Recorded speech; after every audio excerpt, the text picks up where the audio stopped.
I will never forget the sound of my father chambering a round into his shotgun while my ex-boyfriend screamed my name from outside the front door like a man possessed. My little nieces were crying upstairs. My mother was on the phone with 911, and the man who once told me he loved me was standing in our driveway promising to kill every person inside that house if I did not walk out to him. 3 months later, I still wake up shaking when I hear gravel crunch under tires. My name is Savannah, and I was 27 years old when I finally understood how close I came to dying. I met Ethan when I was 23 at a coffee shop near my office in downtown Chicago. He was the kind of man people naturally trusted. He had a calm voice, perfect manners, and this effortless charm that made everyone around him relax. He remembered tiny details about me after one conversation. He knew my favorite coffee order by the second week. He sent good morning texts every day and opened every door like he had been raised in some old-fashioned movie. When he looked at me, I felt chosen, important, safe. That illusion lasted about 6 months. The first crack happened after a night out with friends. We were at a crowded sports bar when a guy tapped me on the shoulder and asked where the restroom was. I pointed toward the back hallway and went back to my drink without thinking about it again. Ethan smiled through the rest of the evening, laughed with everyone, and even kissed me in the parking lot before we drove home. I thought we had a perfect night. The second we stepped into my apartment, everything changed. Ethan slammed the front door so hard the walls shook. He threw his keys across the kitchen and accused me of flirting with another man right in front of him. I laughed at first because I genuinely thought he was joking, but his face terrified me. His jaw was clenched so tightly I could see the muscles twitching. When I tried explaining that the guy had only asked for directions, Ethan punched a hole through my drywall beside the television. I remember freezing in place while dust drifted onto the floor. Then, just as quickly as he exploded, he collapsed. He dropped to his knees and started sobbing harder than anyone I had ever seen. He wrapped his arms around my waist and kept apologizing over and over until his words barely made sense. He told me he had never loved someone the way he loved me. He said his father abused his mother for years and he hated himself for losing control. He swore it would never happen again. I believed him because I wanted to. That was the thing about Ethan. He never became a monster all at once. He changed slowly enough that I kept adjusting to each new version of him before realizing how far things had gone. At first, it was small things disguised as love. He wanted my phone password because couples should not keep secrets. He downloaded a tracking app because he worried about my safety driving home late from work. He asked me to text him every time I arrived somewhere. If I forgot, he became distant and hurt until I apologized for making him worrying. Somehow I always ended up apologizing. My best friend Claire noticed the changes before I did. One night she asked why I disappeared every weekend now. I laughed and told her Ethan and I were just obsessed with each other during the honeymoon phase. She gave me this look that made my stomach twist. She said I did not seem happy anymore.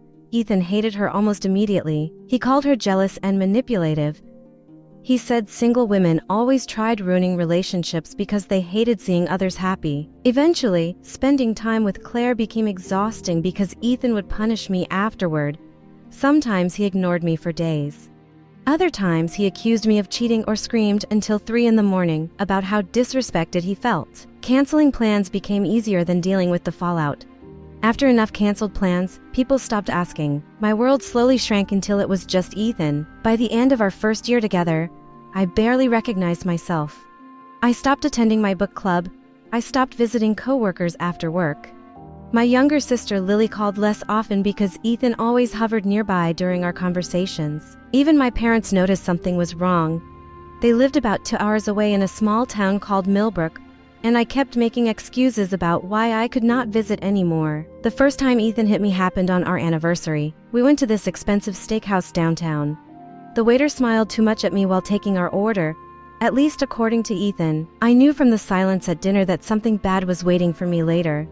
He barely touched his food. His eyes kept following me every time I spoke. When we got back to his apartment, he accused me of humiliating him by encouraging attention from another man. I was exhausted and frustrated enough that I argued back for once. I told him he sounded insane. The slap came so fast I did not even process it immediately. 1 second I was standing in the kitchen and the next I was on the floor tasting blood inside my mouth. My ears rang so badly I could barely hear him apologizing seconds later. He cried again, promised again, swore he would get therapy. Swore stress at work had pushed him over the edge. And again I stayed. I became an expert at hiding bruises after that.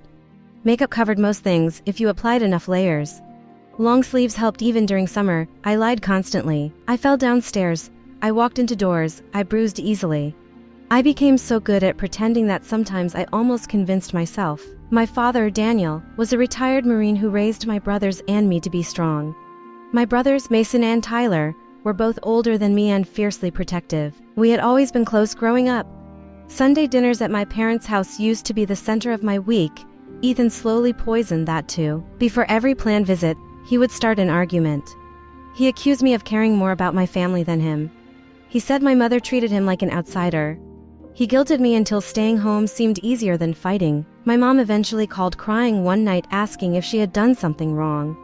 Hearing the pain in her voice nearly broke me, but I still could not tell her the truth. By the second year, Ethan had completely dismantled my self-esteem. He criticized everything. My clothes looked sloppy. My makeup was too much or not enough. My body was changing. My laugh was annoying. No one else would ever tolerate me the way he did. Over time, his voice became louder than my own thoughts. Then he proposed. We were sitting by the lakefront when he got down on one knee with a diamond ring that probably cost more than my car. People nearby started clapping. I remember feeling trapped instead of happy. But I smiled and said yes because I was terrified of what would happen if I said no. The engagement lasted 6 months before something inside me finally cracked. Claire saved my life without even realizing it. One afternoon, she showed up at my apartment unannounced while Ethan was at work. I almost did not open the door because my lip was swollen and I was wearing sunglasses indoors to hide a bruise under my eye. The second she saw me, she started crying. I broke apart after that. For the first time in 2 years, I told someone everything. Every slap, every threat, every time he grabbed me so hard it left fingerprints. Claire held me while I shook and sobbed on my kitchen floor. She kept repeating that none of it was my fault. She begged me to leave with her immediately. I wanted to, God, I wanted to. But by then Ethan had started threatening my family. He never yelled those threats. That was the terrifying part. He spoke calmly, almost casually, while describing exactly how he would hurt the people I loved if I ever left him. He knew where my parents lived. He knew where my brothers worked. He knew which elementary school my nieces attended. He made sure I understood that escaping him would come with consequences. Claire gave me a spare key to her apartment anyway.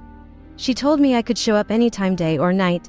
No questions asked. It still took me 3 months to gather enough courage to leave. I planned everything in secret. Important documents disappeared first. Then jewelry from my grandmother, photo albums, extra clothes. I smuggled bags to my car during work and dropped them at Claire's apartment during lunch breaks. I opened a hidden bank account and slowly transferred small amounts of money Ethan would not notice. I researched abusive relationships on my work computer because Ethan monitored everything at home.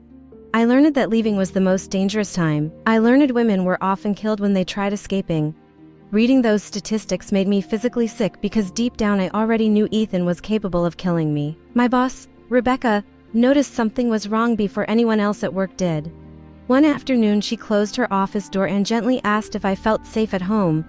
I burst into tears instantly. Rebecca had survived domestic abuse herself years earlier, and she recognized the signs.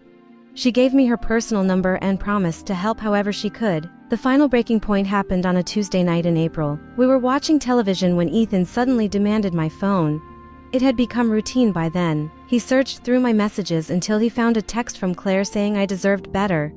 That single sentence changed everything. Ethan grabbed me by the throat and slammed me against the wall so hard framed pictures crashed to the floor beside us. His face looked empty while he threatened to murder my entire family if I ever tried leaving him. He described it in horrifying detail. He said he would start with my father and make me watch. I truly believe he meant every word. When he finally let go, I collapsed on the floor gasping for air.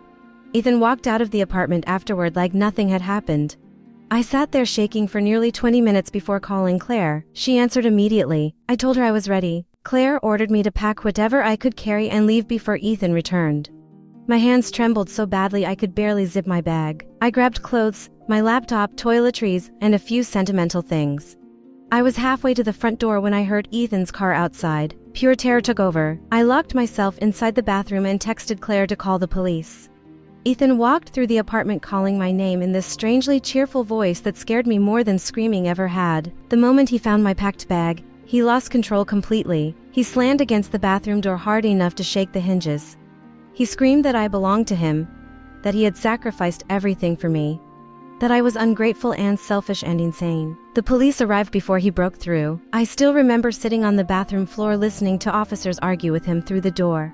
Ethan tried convincing them I was mentally unstable and having a breakdown, but neighbors had already reported disturbances at our apartment multiple times before.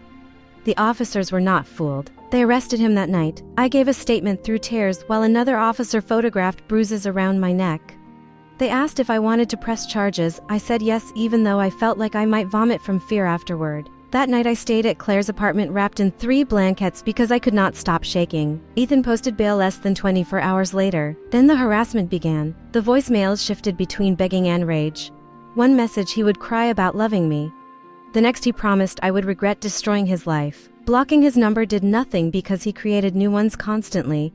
Emails, fake social media profiles, burner phones, it never stopped. I got a restraining order quickly because of the documented abuse and police report.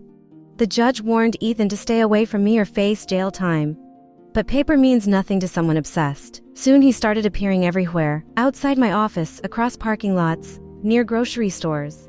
He stayed just far enough away to avoid technically violating the restraining order, but close enough to terrify me. Sometimes he simply stared without speaking. That was almost worse. I stopped sleeping, I stopped eating. I lost 15 pounds in 2 weeks because my body lived in constant panic. Every noise made me jump. Claire finally convinced me to go home to my family. I had hidden the truth from them for years because I felt ashamed. Calling my father was one of the hardest things I have ever done. The second he heard my voice cracking over the phone, he knew something was terribly wrong. I told him everything. There was a long silence afterward before he quietly said, "Come home, sweetheart. We will protect you." Hearing fear in my father's voice shattered something inside me. Claire drove with me to Millbrook the next morning. My mother cried the moment she saw my bruises. My brothers looked furious enough to kill someone. Mason actually punched the garage wall. After hearing what Ethan had done to me, Tyler had to physically calm him down. For the first week, things felt peaceful for the first time in years. I slept in my childhood bedroom. My mom cooked all my favorite meals. My dad installed extra locks on every door without even discussing it. Then the messages started again. Ethan somehow got my new number. He sent photos of my parents' house from the street outside. He described details only someone physically there would know. The cracked flower pot beside the porch. My father's truck in the driveway. My mother watering plants in the backyard. He had been watching us. My father called the police immediately, but there was little they could legally do yet. The threats were indirect enough to avoid immediate arrest. That answer did not satisfy my father at all. My dad was a Marine for 25 years. He understood danger when he saw it. Within days, our house looked like a fortress. Security cameras covered every angle of the property. Motion sensor lights surrounded the yard. Doors stayed locked constantly. My father bought a trained German Shepherd named Duke, who barked anytime unfamiliar cars slowed near the house. My brothers both started carrying their firearms everywhere. Mason temporarily moved back home with his wife and children because none of us wanted anyone isolated. Tyler came over every evening after work and stayed late into the night. We developed routines, no one left alone. Everyone checked in constantly. Still, Ethan kept escalating. He texted detailed descriptions of my family's schedules, routes they drove, stores they visited, schools my nieces attended. He was stalking all of us now. My anxiety became unbearable. I barely showered, barely ate. Some days I could not even leave my bedroom. Therapy helped slowly. Dr. Ramirez, my therapist, explained trauma in ways that finally made sense. She told me abuse rewires your brain until fear becomes your normal state. Healing felt impossible back then.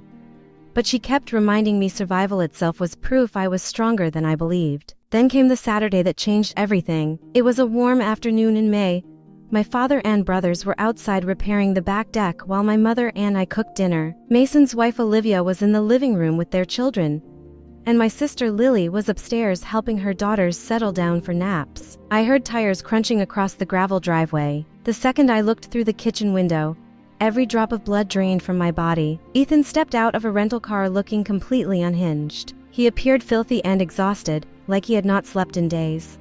His beard was overgrown, his clothes were wrinkled and stained, but his eyes terrified me most. They looked empty and frantic at the same time. I screamed for my father. Everything exploded into chaos after that. My dad and brothers rushed inside from the backyard while my mother hurried the children upstairs. Ethan started pounding on the front door so violently the entire frame shook. He kept yelling my name and demanding I come outside so we could talk privately. My father grabbed his shotgun from the hallway closet. Mason and Tyler both drew their pistols. I remember standing frozen near the kitchen while Duke barked so aggressively it sounded almost feral. My father positioned himself directly in front of the door, while Tyler looked through the side window. Then Ethan started screaming threats. He blamed my family for poisoning me against him. He swore he would burn the house down if I did not come outside. His voice cracked between sobbing and rage so unpredictably that it barely sounded human anymore. The 911 operator stayed on speaker upstairs while my mother cried quietly with the kids. Suddenly the pounding stopped. For one horrible second, everything went silent. Then Tyler shouted that Ethan was heading toward the backyard. My father moved instantly. Years of military training took over before fear could. All three men rushed through the kitchen toward the back entrance, while I followed despite my mother screaming for me to stay upstairs. Ethan came around the corner of the house holding something metallic in his hand. To this day I still do not know whether it was a gun or a knife because my vision blurred from panic. My father raised his shotgun and screamed for Ethan to stop moving. Ethan ignored him completely. Instead, he looked directly at me standing behind everyone else and smiled. That smile still haunts me. He started walking faster toward the house while shouting that I belonged to him and nobody could keep us apart.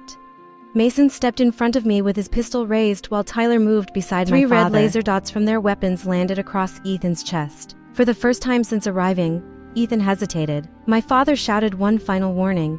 His voice was cold and steady in a way I had never heard before. He told Ethan another step forward would be the biggest mistake of his life. The entire world felt frozen. Ethan looked at all 3 armed men standing between him and the family he threatened.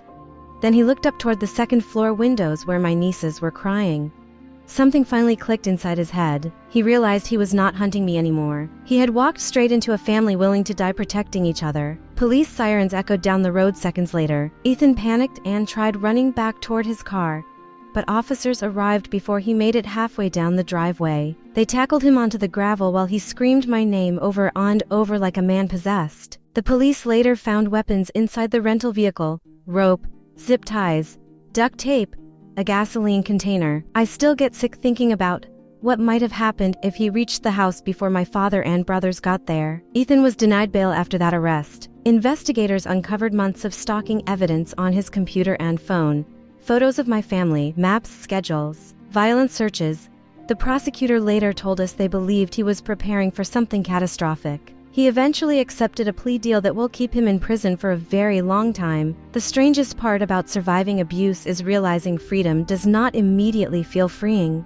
Even after Ethan disappeared behind bars, I still jumped at unfamiliar cars. I still checked locks repeatedly before sleeping. Trauma stays in your body long after danger leaves. But healing slowly came anyway. I kept going to therapy. I started reconnecting with friends. Claire never stopped showing up for me even during my darkest days. My relationship with my family became stronger than ever because they saw every broken piece of me and loved me anyway. One evening several months later, my father and I sat quietly on the back porch watching the sunset while Duke slept beside us.